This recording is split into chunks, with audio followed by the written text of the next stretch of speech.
Let's be honest, you don't scroll because you're addicted, you scroll because you're bored, dead moments, awkward pauses, nothing to look forward to. Your phone just fills the gap, and it always will until you build something better. This video breaks down how to make every day so interesting you don't even have time to scroll.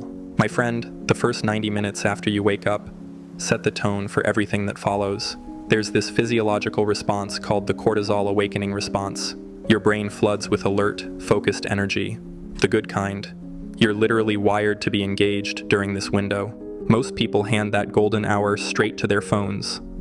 Alarm goes off, and before your eyes are even fully open, you're diving into whatever mess happened overnight, other people's problems. I used to keep my phone on my nightstand. First thing every morning was some random internet drama. By breakfast, my brain was running on everyone else's agenda. Your morning sets your priorities for the day. Give it to your phone, and you're basically declaring everyone else's life more important than yours. That's brutal. Every morning, you will choose to build your life or watch someone else build theirs.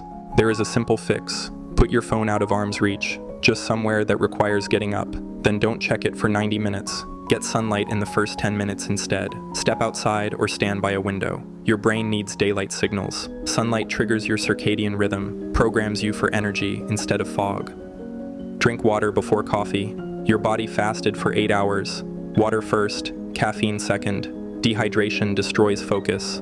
Placing your phone outside the bed forces movement first thing in the morning. Standing up breaks inertia, and momentum takes over from there. Small friction shifts behavior faster than motivation ever does. I'm about to show you how to fill your morning with something that actually satisfies your brain. But first, you need to understand why scrolling feels so good in the first place. Let me tell you something. Writers have done this thing called morning pages for decades. Journaling might sound like homework, but hear me out. Morning pages are simple. Wake up, grab a notebook, write 3 pages of whatever bounces around in your head. Stream of consciousness. You're clearing the mental cache, getting noise out so something useful can come in. My friend, your brain wakes up hungry for stimulation. Your phone is just the easiest source. Morning pages give your brain that stimulation, except you're processing your own thoughts instead of consuming random opinions. Most people spend their whole lives listening to everyone else. They absorb opinions until they don't even know what they think anymore. Walking compilations of other people's ideas. Morning pages break that cycle. For 10 minutes, just you and your thoughts. No performance, no audience, just raw, unfiltered you. Keep a notebook by your bed. Write for a few minutes before consuming anything else. No editing, no judgment. Most people never hear their own thoughts because they're constantly absorbing other people's noise. This practice creates space to surface what matters, clarify direction, and reconnect with who you are before the world starts pulling at your attention. The truth is, some people hear 3 pages and immediately nope out. Fair. Here are 5 alternatives taking less time. Your brain craves new experiences, new information used to mean survival, food sources, threats, and opportunities. Social media hacked this. Infinite scroll equals infinite novelty. New post, new video, new dopamine hit. Empty calories. Real novelty builds you. Digital novelty just stimulates you. One creates growth, the other dependency. One leaves you stronger, the other weaker, but wanting more. Real novelty hits are different. These micro-adventures take under 10 minutes and actually leave you satisfied. My friend, let me explain how. Flash fiction. Set a timer for 10 minutes. Write a complete story. Beginning, middle, end. It'll probably suck.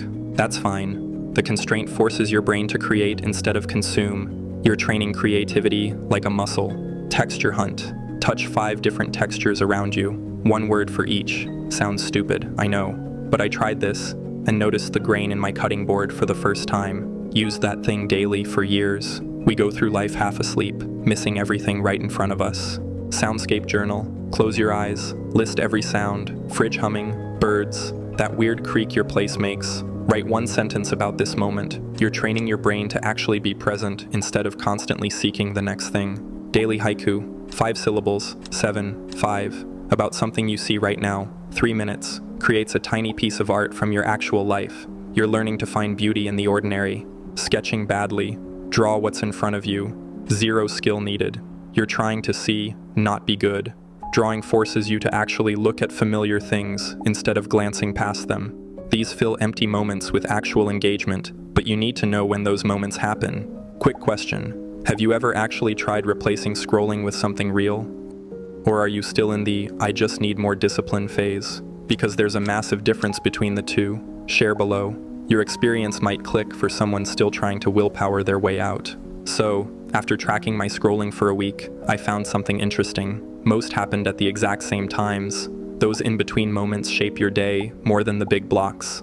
The pauses after finishing a task, waiting for coffee, or ending a call quietly reset your attention. How you use those gaps determines whether focus compounds or leaks away. You haven't decided what's next, so your phone decides for you. Default wins every time. Do a time audit for 3 days. Track what you're doing every 30 minutes. Everything, not just work. Note how you felt.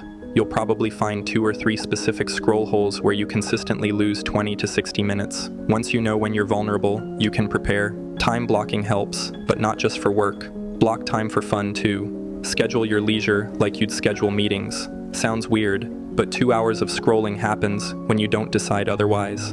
Try Pomodoro, 25 minutes of focused work, 5-minute break. That break is for a micro-adventure though. Your break should restore you, not drain you. Most people think breaks are for entertainment. Wrong. Breaks are for restoration. Big difference. One depletes, one refills. My friend, focusing on a small set of priorities creates freedom, not constraint. Clear commitments remove decision fatigue and close the gap where distraction sneaks in. Procrastination thrives on uncertainty, not workload. Control the transitions and the quiet moments, and attention stays intact. Direction compounds into momentum. If you've ever found value in these videos and want to support the channel, I just launched memberships here. Members get perks like priority replies and can even suggest topics for upcoming content. It's a small way to make a big impact. Just hit join if you're interested. Now you know when you're vulnerable. Let me tell you about where. Hard truth. The environment beats willpower every single time. You're not weak for losing to your environment. You're human. Humans adapt to their environment, not fight it constantly. Phones are engineered to capture attention through color, sound, timing, and placement, refined through constant testing. Most personal spaces lack that intention. They form passively, shaped by accumulation rather than design. You're in an arms race where one side spent billions on research, and you're winging it. Level the playing field. Take back control through design, not discipline. Physical space quietly dictates behavior. Phone placement shapes how often it interrupts focus and rest. Distance adds friction, and friction creates a pause. That pause is often enough for intention to resurface before habit takes over. Clear your workspace. Clutter creates mental noise, and mental noise makes you reach for easy dopamine. Keep creative tools visible. Notebook on desk, sketchpad on couch, that book you keep meaning to read within arm's reach. Make the good choice the easy choice. Friction works both ways. Add it to bad habits. Remove it from the good ones. Create a reading spot. Chair, good light, blanket. This becomes a destination, somewhere to go instead of reaching for your phone. You're building something better. Architecture shapes behavior. Design your space like you want to live. Your digital environment shapes focus as much as your physical one. Most notifications don't deserve immediate access to your attention, and constant interruptions fragment thinking. Reducing alerts, closing unused tabs, and removing habit-only apps restores control. Visual simplicity, even grayscale, lowers stimulation. Attention holds more value than urgency, and most things can wait without consequence. You're building a playground more attractive than the phone. That's the whole game. I am about to show you something they don't tell you at school. The environment handles external triggers. But what about when your own brain reaches for distraction? Breaks are essential. Your brain can't focus forever. Biology, not weakness. Evolution didn't design us for 8-hour concentration marathons. We're built for cycles of focus and rest. But most breaks are just different consumption. You stop working to start scrolling, switching from active to passive consumption, still consuming, never actually resting. Your brain thinks it's resting, but it's just switching tasks. Restorative breaks leave you better than before. Depleting breaks leave you worse. Scrolling almost always depletes, even when it feels like rest. Fake rest. Digital junk food for your attention. Try these instead, my friend. Movement breaks. Put on one song and dance. Sounds dumb. Works incredibly well. 3 minutes and your brain chemistry literally changes. Or stretch. Or walk to the window and look at the sky for a minute. Sensory breaks. Make tea slowly. Watch the water boil. Notice the steam. Hold the warm mug. Step outside. Feel the temperature. If you have a pet, spend 5 minutes actually present with them.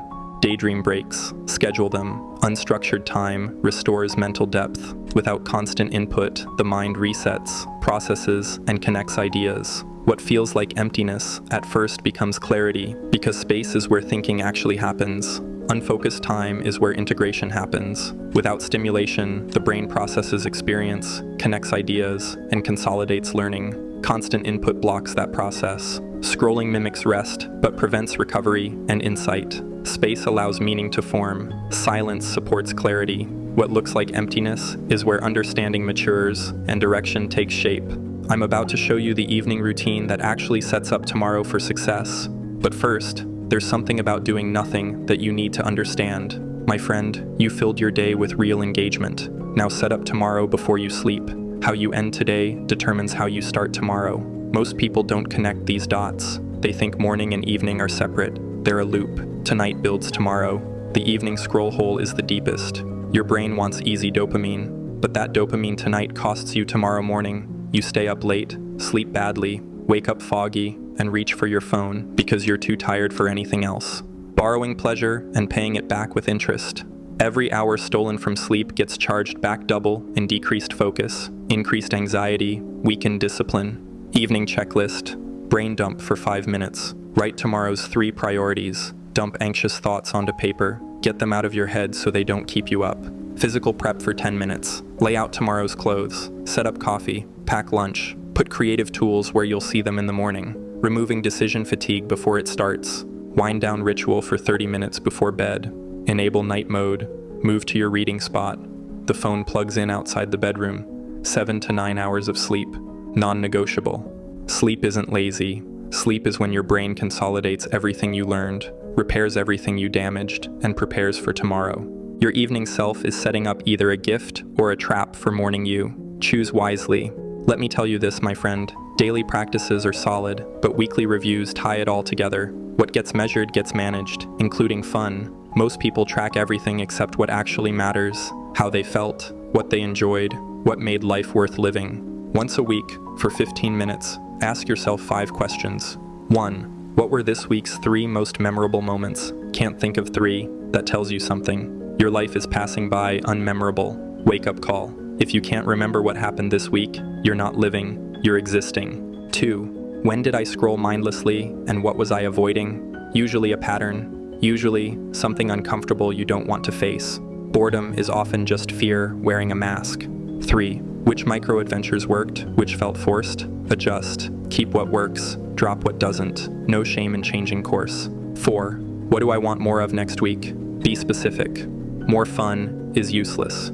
More time at that coffee shop is actionable. 5. What one new thing will I try? Keep rotating. Keep exploring. Stagnation kills more dreams than failure. The comfort zone is where ambitions go to die. Regular small completions change how you relate to yourself. One finished output a week, creative or practical, builds proof of agency. The specific project is irrelevant. Completion reinforces identity. Creating, even imperfectly, shifts you from passive consumption to active contribution. Over time, that pattern compounds into confidence, skill, and momentum. The truth is, this isn't about tactics, about who you're becoming. Everything in life comes down to identity. You don't rise to your goals, you fall to your identity. Your habits reflect who you believe you are. Habits stick when they become identity.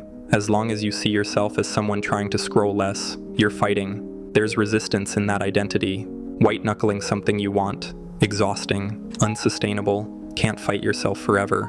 But when the identity shifts, when you become someone with a life too interesting to scroll through, everything changes. Every micro-adventure you choose is a vote. Every morning page, every texture hunt, every daydream, votes for who you are. Eventually, votes become identity. Identity becomes destiny. You become what you repeatedly do. Excellence isn't an act, it's a habit. Boredom isn't a feeling, it's a choice. Every moment you choose engagement over distraction, you're programming who you are. Think about the compound effect. One morning page, nothing. One haiku, trivial. One texture hunt, silly. But 30 days of morning pages is 90 pages of cleared mental space. 30 haikus about your actual life. 150 textures you never noticed. You're different after that. Not because any single thing transformed you, but because accumulation did. Like working out, one session changes nothing. 30 sessions change your body, energy, confidence, and your relationship with yourself.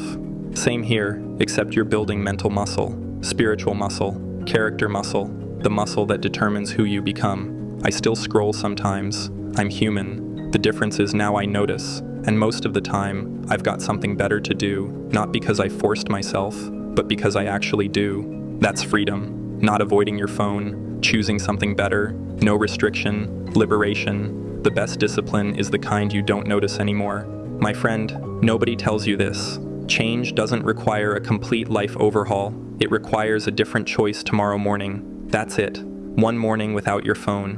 One micro-adventure instead of a scroll break. One evening where you prep for tomorrow instead of borrowing from it.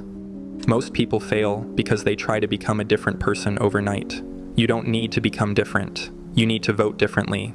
Every choice is a vote for who you're becoming. Small votes compound into identity. Identity becomes destiny. Your phone will always be there. The algorithm will always be optimized. The apps will always be engineered to win. But your life? That's the variable you control. The question isn't whether you can beat the phone. The question is whether you'll build something worth choosing instead. If you found this video helpful, this next video right here will take you even further. Your choice, your life. Start now.